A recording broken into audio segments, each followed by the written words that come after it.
आमे सबू बाहरिलु बुली आज बबुल थिला बर्थडे सी कहला चलो सबू फिल्म देखी जिबा। तो देखंतु फिल्म हॉल रे पहुंचला परे आमे सबू एमिति कलर केते सुंदर सुंदर देखा जाउछु। तापरे थिएटर रु बाहरी जेतेले बाहर को आसिलु सेठी गोटे रथटी रखाइतला सेतिरे प्रभु जगन्नाथ आ मां सुभद्रा प्रभु बलभद्र विजय करथले तांको देखिकी भारी खुशी लागितला आखि लाखि जाइतला।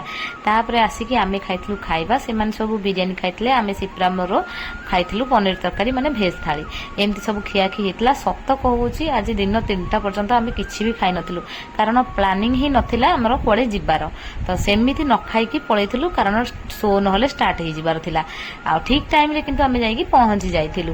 तापर रात आसिले घरे टिके केक काटिलु माँ कहला से काटिदे आम सब हालिया हो जाइलु से देखु राम ता मामू को नेड़िया भालू बनई देता। तापर सिप्रार बबुल घर को पलैले रही जाऊँ समस्त को बाय बाय।